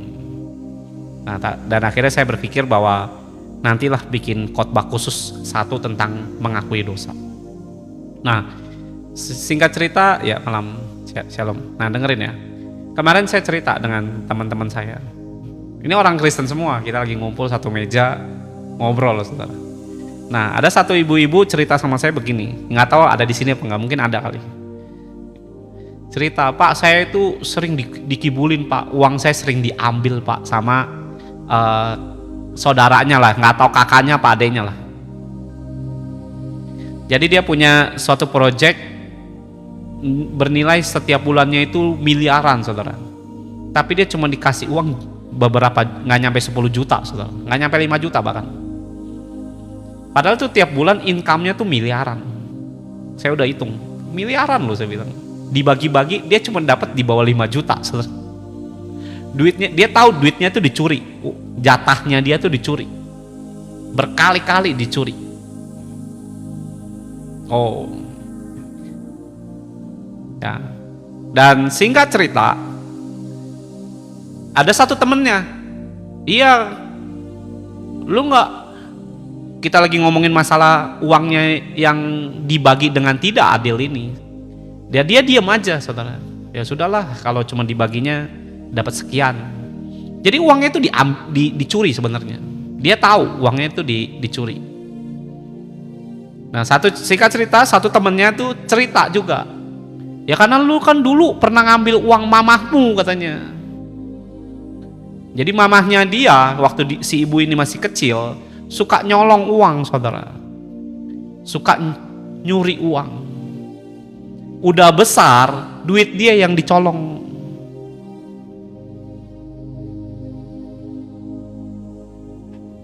Dengerin ya orang Kristen. Ini menarik menurut saya, poinnya di sini.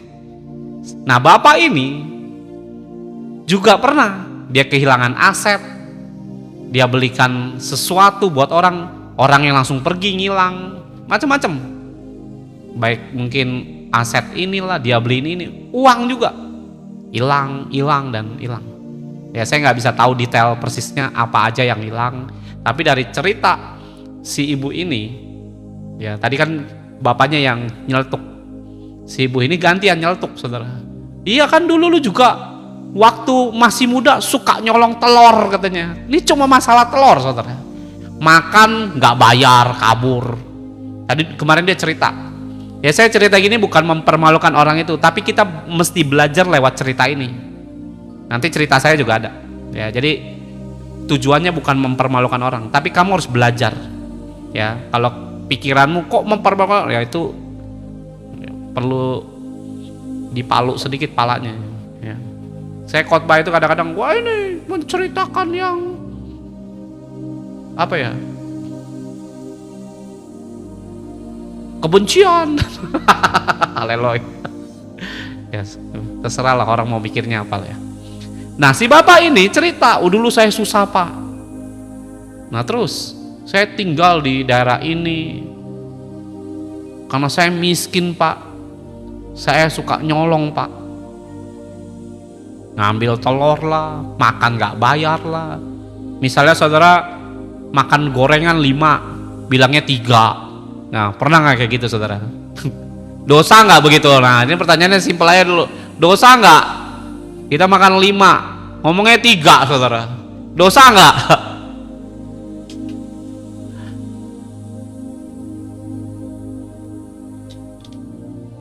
Dosa ya? Pernah ya? Pernah ya? Nggak usah malu saudara, nggak usah. Saya di sini bukan pendakwamu, tenang aja. Ya, saya bukan orang punya ilmu kekuatan. Nggak penting dakwamu itu ya. Setan penting dakwa kamu. Kalau saya nggak penting dakwa kamu, karena apa? Itu urusanmu. Ya. Tapi hari malam ini kita harus bereskan semua itu. Nah, apa efeknya Pak? Setelah besar, ya uang dia banyak dimakan, saudara. Dimakan, blok, diceritain, hilang banyak aset. Yang kamu buat dosa nggak seberapa loh. Akibat dosa itu hilangnya berkali-kali lipat, bisa ribuan kali lipat. Jadi ingat ya Pak. Nah saya, kenapa Pak ngakuin dosa itu penting? Lihat akibatnya. Kita kan nggak sadar tentang hal-hal yang demikian. Bahkan kita udah dibaptis, nanti saya akan masuk ke sana setelah saya kesaksiannya selesai. Ya. Nanti saya akan masuk tentang baptisan. Karena ini perlu dijelaskan ke teman-teman supaya kita ini nggak keliru saudara menjalani kekristenan kita. Amin saudara. Nah saya sendiri pernah nyolong baterai waktu saya masih kecil saudara. Saudara tahu saya kehilangan apa? Banyak hal.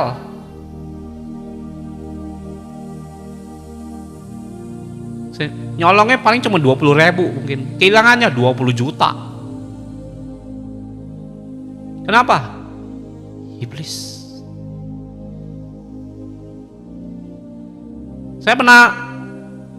Saya maling sih jarang sih sebenarnya. Cuman maling pada masa itu tuh saya tuh kayak gaya-gayaan, cuma gengsi aja sebenarnya. Ini lo gue bisa maling, maksudnya kayak gitu. Kalau saya ya, saya memang nggak punya dasar maling, saudara.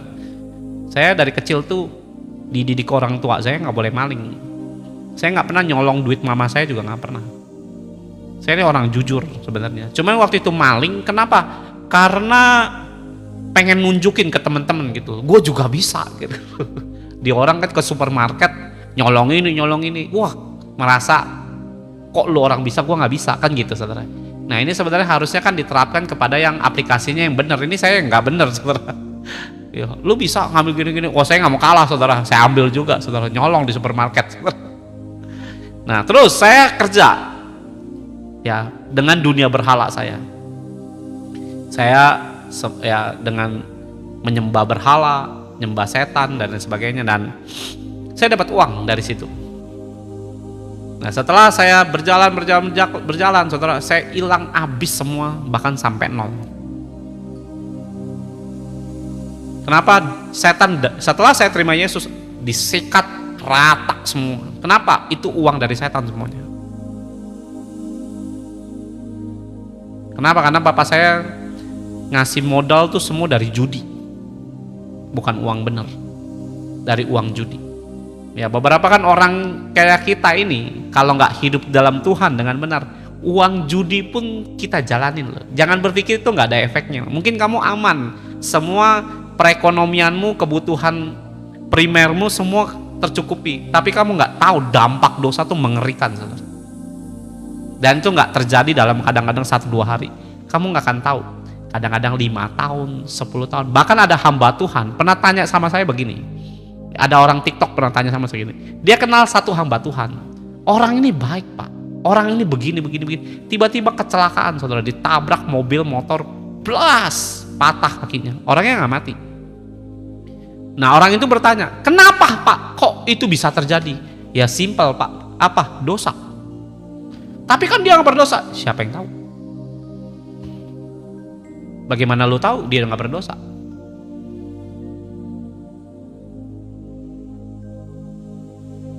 Hari ini saya mengerti kenapa dosa yang lalu mungkin belum diakuin, kan kita nggak tahu.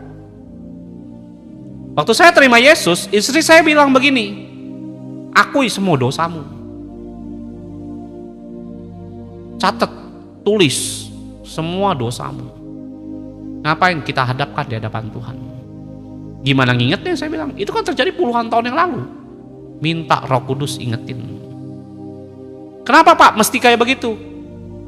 Bisa mikir nggak kita? Kita udah hidup di dalam Tuhan, udah berdoa, ya, udah nyembah Tuhan. Tapi kadang-kadang bisa nasib buruk muncul dan kita ditutupin dengan ngucap syukur. Sebenarnya nggak, bukan begitu konsepnya, saudara. Kenapa? Ada yang nggak beres dengan hidup kita. Ya memang ada mungkin kadang begitu, saudara. Tapi ingat, ya tadi dalam Wahyu 12, ngapain? Setan mendakwa semua dosa yang kita lakukan. Kenapa Allah dalam perjanjian lama suruh ngapain? Bawa semua persembahanmu, akui semua dosamu. Kenapa? Supaya kita aman sebenarnya. Iblis dakwa, ditangkis semua sama Allah. Allah dia udah tebus. Ini tebus. Ini tebus. Bisa nggak Allah bilang ini? Tidak usahlah pakai kambing domba, nggak bisa, saudara. Kenapa? Ada hukum yang tadi kita lihat di dalam Mazmur 37 ayat 28. Tuhan mencintai hukum. Tuhan udah kasih hukum, tidak mungkin ditarik, saudara. Karena bumi ini jadi kayak sebuah rebutan antara si setan dengan Allah. Allah ingin nyelamatin, setan ingin binasain kita. Nah kalau kita udah di dalam dunianya Tuhan, di sorga, saudara. Nah Tuhan Maha Kuasa. Dia mau bikin bagaimana ya terserah dia. Di bumi gak bisa, ada aturan mainnya. Coba kenapa mikir gak, kenapa Yesus harus mati di kayu salib? Yang membuat dia nggak bisa namanya melakukan kebebasan, kenapa? Hukum. Hukum itu membuat kita itu punya aturan supaya nggak liar, supaya kita juga nggak melakukan apa yang menurut suka-sukamu. Tapi dalam kemahakuasaan Allah ada banyak yang kita nggak bisa berpikir bagaimana semua yang ruwet itu Tuhan bisa atur dengan bisa lebih baik dengan apa yang kita pikirkan. Saya susah ngejelasin ini, tapi berharap kamu nangkep lah. Misalnya kita mau dijebak orang dengan kecelakaan gini, mau difitnah segala macam, Tuhan bisa pakai fitnahan itu ya berbalik ke orang itu kena sendiri. Itu bisa. Dengan karyanya Tuhan, dengan kemahakuasaannya, dengan kepintaran dia yang luar biasa itu. Kita terbatas, dia tidak terbatas.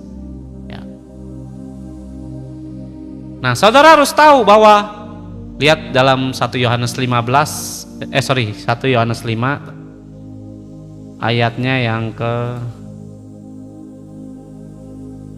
17. Nah, ada dosa yang tidak mendatangkan maut. Nah, semua kejahatan adalah dosa. Tetapi ada dosa yang tidak mendatangkan maut. Ini sering ditanya loh sama anak Tuhan dan beberapa orang-orang tuh nggak bisa jelasin. Ya, jadi ada dosa itu memang tidak langsung mati. Tapi apa Pak? Rugi. Kerampokan, kamu nggak langsung mati. Tapi mengalami kerugian, kecelakaan mungkin. Loh kenapa Pak? Itu semua bisa terjadi padahal kita orang pelayanan. Seandai kata seperti itu Bapak Ibu berpikir ya. Kenapa? Ada dosa yang kamu nggak beresin. Karena dari situlah setan melihatnya. Nah, saya mengalami banyak hal yang saya tuh kehilangan ini, uang saya dicuri, termasuk udah di dalam Tuhan. Sampai saya mikir, saudara, kenapa sih? Hari itu saya nggak ngerti, kenapa terjadi yang demikian. Yang ngambil kadang-kadang orang Kristen juga yang ngambil. Ya, buat yang ngapain Pak? Supaya saya pahit. Loh kok bisa begini ya? Saya bilang. Loh kenapa? Dulu, nah ini yang paling saya bisa lihat ya di dalam hidup saya sendiri nih. Saya kalau beli apa-apa itu dimahalin loh. Kenapa? Karena saya dulu dagang, mahalin orang. Nggak pernah saya jual murah-murah. Saya ketok terus. Sekarang saya jual, beli apa aja, rata-rata dimahalin saudara. Tanya istri saya. Kadang-kadang kalau saya mau beli makanan, beli apa, suruh istri saya yang maju. Kenapa? Muka dia muka pribumi, majulah saya bilang. Lihat muka saya Chinese, wah ini dosanya banyak ini, perlu dimahalin nih. Ini jangan-jangan yang jualan somai, yang jualan batagor saudara, mata rohnya lebih tajam saudara. Wah ini dulu dia digelodok nih 2 tahun bohongin orang nih, ini perlu dimahalin. Ya karena saya dulu digelodok kerja, ya dagangnya nggak jujur saudara, mahalin terus. Ini perlu dimahalin. Setan juga ngomong, iya dia dulu begini. Dari mana Pak itu semua? Dosa saya.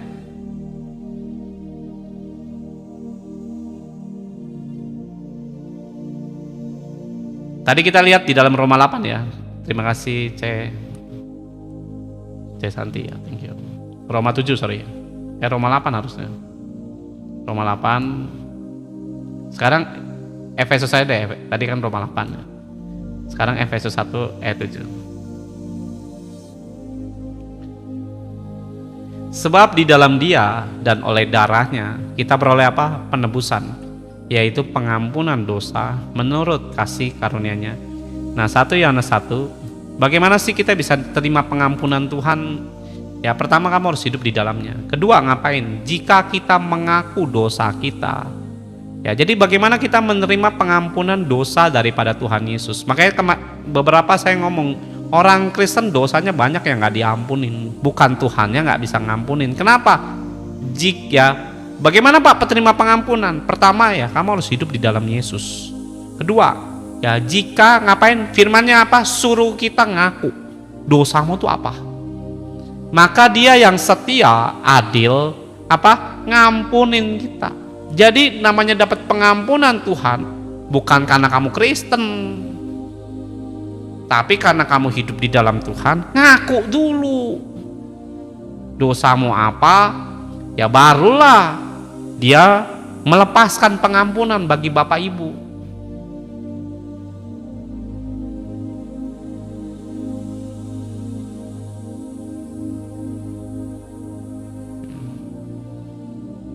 Ngerti di sini? Amin saudara. Nah kalau dosa-dosa itu tidak namanya saudara akui, setan punya pijakan saudara, ngapain ngutukin kita. Itu ada loh dalam kitab Amsal tuh. Pijakan, lupa saya ayat berapa itu.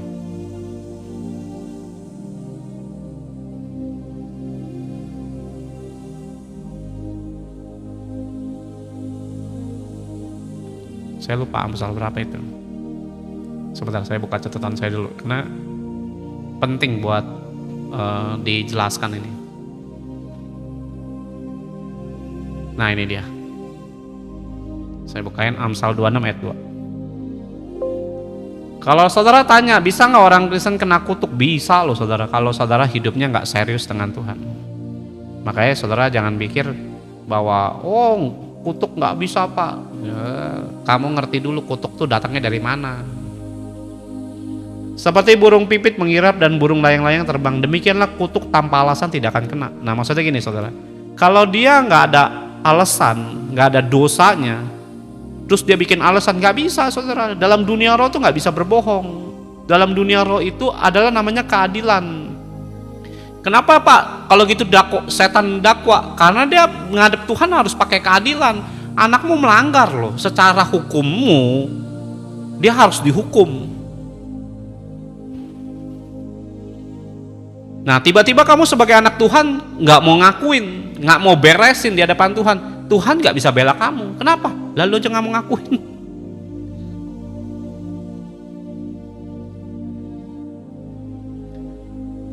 Andai Yesus memang adalah lawyer kita, lalu nggak kontak gue kok.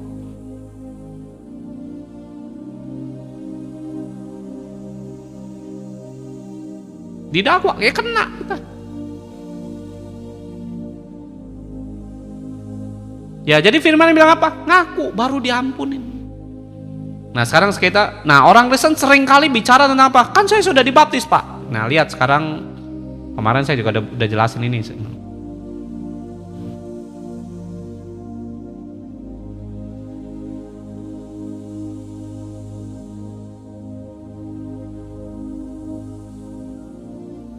Ya nggak usah ngaku ke manusia, ke Tuhan aja. Kalau ke manusianya tuh ke hamba Tuhan sih.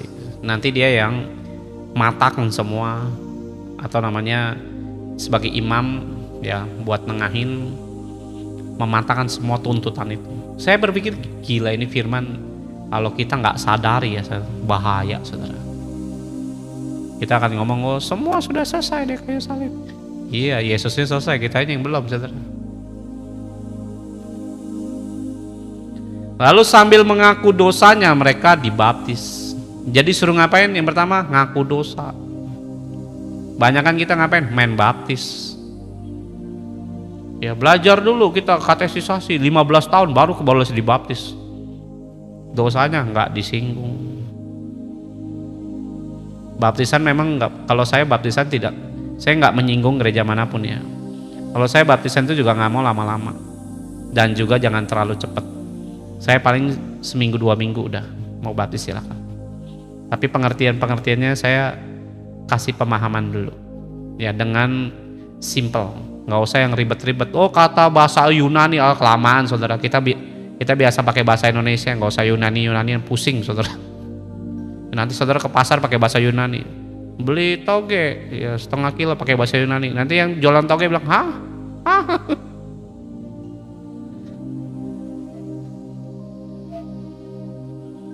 Apa lo kate? Itu orang Betawi saudara. Apa lo kate? Nantangin gua lo katanya. Padahal mau beli toge setengah kilo saudara. Lu ngomong apa? Lu ngajakin berantem. Yang ada jambak-jambakan saudara di pasar. Ya, saya pakai bahasa sederhana aja. Ngapain ngakuin dosamu? Ya dulu ada satu perempuan pernah tidur dengan 40 laki-laki. Akuin saya bilang. Namanya siapa aja? Mana saya tahu saya bilang. Ya lu yang tidur masa nanya gue gitu. Ya nanya istri saya lagi. Saya tidur sama siapa aja Pak? Mana kita tahu. Memang lu tidur kita nontonin. Lu berzina emang kita nontonin gitu. Kita setan nungguin gitu. Oh lo masih Jono 1. Nah setan ngapain? Lihat dosa kita.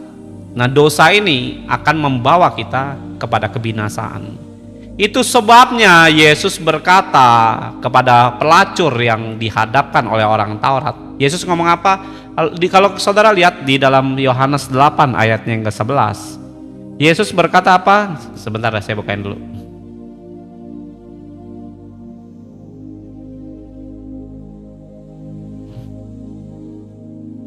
Jawabnya, ya tidak ada. Maksudnya Tuhan tanya, adakah yang mendakwamu, yang menghukummu? Tidak ada Tuhan. Lalu kata Yesus, aku pun tidak menghukum engkau. Pergilah dan apa? Jangan berbuat dosa lagi mulai dari sekarang. Dengerin nih hai orang Kristen, Tuhan melarang kita melakukan dosa. Kepentingannya bukan buat Yesus loh. Buat siapa Pak? Buat kita loh. Supaya kita ini nggak dituntut, nggak binasa. Beberapa hidupmu akan miskinnya susah setengah mati. Masih sombong pula. Waduh, makanan empuk itu bagi setan. Ya jadi kalau dosamu mau diampuni, firman-Nya bilang ngakuin. Ya satu lagi ayat terakhir sebelum saya kasih pengertian tentang baptisan tadi. 2 ayat yang pertama. Habis ini kita selesai aja lah. Udah rasanya udah pada ngerti lah. Kalian kan orang pintar-pintar. Gak sepintar saya. Saya kalau belajar ke firman tuh mesti sendiri saudara. Diam di kamar, doa, tanya Tuhan. Baru saya ngerti saudara. Saya nggak multi soalnya. Nggak multitasking saya. Kalau lagi berisik tuh nggak bisa saya dengar suara Tuhan. Pusing saya dengerinnya. Ya. Anak-anakku, hal-hal ini kutuliskan kepada kamu supaya kamu jangan berbuat dosa. Namun jika seorang berbuat dosa, kita mempunyai seorang pengantara pada Bapa, yaitu Yesus Kristus yang adil. Lihat ayat 2. Ya, jadi dosa harus dibereskan lewat siapa Pak? Lewat pengakuan kepada Yesus Kristus. Dan Ia adalah pendamai untuk segala dosa kita, dan bukan untuk dosa kita saja, tetapi juga untuk dosa seluruh dunia.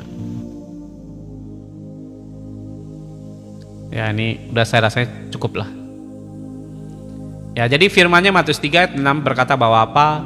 Ngakuin dosa. Masalahnya kita membaptis saya, saudara. Dalam nama Bapa, Putra, dan Roh Kudus, dosanya tidak diberesin. Dan saudara jangan berpikir dengan baptisan demikian dosamu selesai. Yang diakuin aja yang selesai. Nah, dosa yang lama ini, ya kita bilang mati bersama Kristus, bangkit bersama Yesus, kubur dalam dosa. Betul saudara, sebenarnya itu betul. Tapi dosa yang mana? Nah, dosa inilah yang jadi pijakan iblis. Ngapain? Ngedakwa kita semua dan membuat hidup kita itu gak bisa maju. Ingat ya, bagi Tuhan tuh dosa tuh sebenarnya gak penting. Bagi Tuhan tuh penting kalau kamu itu bisa ngerti hidup benar. Karena kalau kamu ngerti kepentingan Tuhan untuk hidup benar, dosa ini kamu akan tinggali dengan otomatis. Bagi Tuhan menghapus dosamu itu bukan perkara sulit, karena Dia udah mati di kayu salib. Tapi kalau saudara terus-terusan hidup dalam namanya dunia dosa, ya kamu gak akan ngerti kebaikan Tuhan itu begitu dalam, begitu bermakna bagi orang yang mau mengerti aja. Yang gak mau mengerti ya susah saudara. Kalau saudara berpikir bahwa saya melayani Tuhan, saya kadang-kadang melihat pengertian ini, ya bawa kambing, bawa domba, sebenarnya bukan buat Tuhan. Tuhan tanpa saudara juga tetap Allah kok. Yang namanya saya juga sampein itu. Tuhan tanpa penyembah manusia tetap jadi Allah, nggak mengurangi keilahian Dia. Ya, keluargamu yang marga ini, nggak ada di sorga, Dia tetap jadi Allah kok. Ya, kecuali ada firman-Nya bilang kalau nggak ada marga orang, ya Zebulon misalnya, marga saya apa? Marga saya ini. Enggak. Kalau nggak ada marga saya di sorga, Yesus belum jadi Allah, kan bisa gitu. Ngancem bahkan gitu. Harus ada marga ini, baru Dia jadi Allah. Nggak ada ayatnya saudara. Nggak ada saudara, nggak ada marga ini, nggak ada, tetap Dia jadi Allah kok. Ada amin saudara.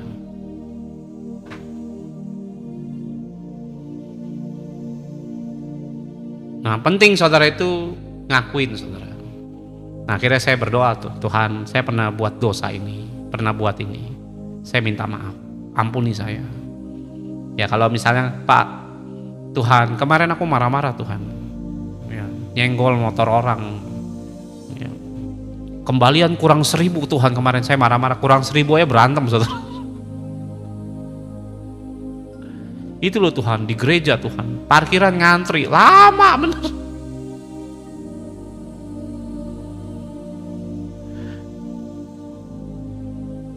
Sebenarnya ada banyak aspek dosa itu bisa menghasilkan apa aja, tapi udahlah rasanya kamu udah ngerti poinnya, efeknya itu mengerikan ya. Ada yang mendatangkan maut, ada yang mendatangkan tidak maut, tapi jelas kita yang rugi. Nah, saya berdoa Bapak Ibu malam hari ini bereskanlah pernikahanmu kah, kehidupanmu. Kenapa? Ya saya thank you Tuhan. Nah, Tuhan ngomong begini saudara. Sebenarnya saya Tuhan udah ngomong, cuma saya lupa. Kalau dosa kamu nggak beresin, itu turun loh ke anakmu. Kenapa? Jadi kutuk. Makanya ada orang miskin ya. Dari zamannya film Mickey Mouse sampai Avenger miskin terus. Ya. Dari film Superman tahun 80-an yang kolornya di depan sampai di dalam, kolornya di dalam saudara, tetap miskin. Nah itu hati-hati saudara. Saudara perlu beresin. Ya, bagaimana Pak cara membereskannya? Kamu berdoa, tanya Tuhan. Tuhan, ingatkan aku semua malam hari ini. Gak kebetulan Tuhan aku dengerin firman ini, mengajar pemikiranku. Ingat ya, kalau dibilang Pak sesat Pak, apanya yang salah kalau kita ngakuin dosa? Bukankah kita beresin dosa itu penting? Jauh lebih berbahaya kamu menerima dosa dan hidup berdampingan dengan dosa seakan-akan tidak ada apa-apa. Bukankah itu lebih mengerikan? Orang kayak LGBT segala macam takut itu Gor. Kemarin ada satu hamba Tuhan ngomong bagus tuh. Sekarang ini negor dosa itu dianggap menyinggung, mengkhotbahkan kebencian, padahal dosa yang disinggung. Dianggap itu kayak tidak boleh disentuh. Malah yang sekarang ini yang boleh adalah nggak apa-apa. Penerimaan dosa justru yang menjadi prioritas pengkhotbah zaman sekarang. Nggak apa-apa, Tuhan tuh baik. Yang bilang Tuhan jahat siapa? Tuhan bilang jangan buat dosa. Kalau kita nggak buat dosa, nggak perlu kita ngakuin. Orang nggak buat. Kalau kamu buat, ya perlu akuin. Kenapa Pak? Karena kamu nanti dituntut. Kalau dituntut, mateng kita. Saudara diberkati dengan firman-Nya. Bisa katakan amin saudara? Ya, saya tutup dengan itu aja. Cukuplah. Nggak perlu panjang-panjang. Yang penting Bapak Ibu ngerti bahwa dosa itu harus dibereskan. Kenapa? Itu bisa mendatangkan kutuk. Ya, sekali lagi saya tutup dengan itu. Saudara yang mau memberi persembahan bisa memberkati Hineni Ministry. Yuk kita berdoa. Tuhan, terima kasih Roh Kudus, Allah yang kami sembah dalam nama Bapa, Putra dan Roh Kudus, dalam nama yang ilahi Yesus Kristus. Bertekuk lututlah yang ada di langit, yang ada di atas bumi dan di bawah bumi, sebab namamu luar biasa Tuhan. Kami mau mengakui semua Bapa dosa dan ingatkanlah akan kami ini Tuhan, manusia yang berdosa, mau menghadap kepada Engkau dan beresi. Kami tidak mau memberi thank you Tuhan. Ya Tuhan kasih saya Efesus 4 ayat yang ke-27 ya. Jangan beri celah bagi iblis katanya. Nanti buka sendiri ya di rumah. Itu yang Tuhan kasih. Efesus 4 ayat 27. Perkataannya adalah jangan memberi celah bagi iblis. Ya. Iblis muncul dari mana? Dari dosa kita. Jangan beri celah. Ya. Thank you Tuhan. Nah, Tuhan lanjutkan. Tunduklah pada Allah. Iblis akan lari. Ya, itu ada dalam kitab Yakobus 4 ayat 7. Mari Tuhan, terima kasih Bapa untuk petunjuk-Mu, bahwa iblis biarlah kami singkirkan dari hidup kami. Kami mau hidup benar, hidup kudus Bapa di hadapan Kau, tidak menyimpang kiri dan kanan. Aturan manusia kayak apapun, sepanjang itu bertentangan dengan firman-Mu, singkirkan juga Tuhan. Kami mau ikut Engkau, nggak mau ikut manusia, nggak mau ikut aturan dunia Tuhan. Kami mau ikuti semua aturan kerajaan sorga-Mu, karena aturan kerajaan-Mu adalah di atas segala kerajaan di muka bumi Tuhan. Terima kasih ya Roh Kudus. Kalau kami mengikuti Allah yang benar, kami tidak akan jadi pelanggar firman, baik juga pelanggar hukum di bumi ini, sebab firman-Mu di atas kebenaran dunia. Mari nama siki harapa syukur atau ya nama syikara ya nama. Biarlah setiap apa yang kamu ingat hari ini tentang dosamu, ya bereskan. Biarlah hidupmu diberkati dengan ajaib, hidupmu dipulihkan dari setiap janji-janji Allah, biarlah turun dan nikmatilah berkat Tuhan. Terima kasih Tuhan, Engkau luar biasa. Apa yang kami jalani sebagai manusia, seringkali kami berpikir kami melayani Engkau, padahal justru kamilah yang dilayani demi keselamatan kami sendiri Tuhan. Terima kasih ya Tuhan, kami datang di hadapan-Mu dengan segala pelanggaran dan ketidaksempurnaan Tuhan. Seringkali kami tidak tahu diri di hadapan Engkau. Mintakan pengampunan-Mu malam hari ini, turun dan pulihkan. Tahirkan hidup kami dari semua pelanggaran hidup kami, baik dosa perzinahan, kebohongan, pencuri Tuhan, berzinah Bapa dengan segala berhala, dengan kesombongan kami ya Tuhan, dengan ketidaktaatan kami minta ampun ya Tuhan. Mari Roh Kudus, tahirkan sekali lagi, sebab saat kami ditahirkan, biarlah kami melihat pemulihan-Mu hidup dalam hidup kami. Dalam nama Yesus yang diberkati, katakan amin sekali lagi. Tuhan Yesus memberkati.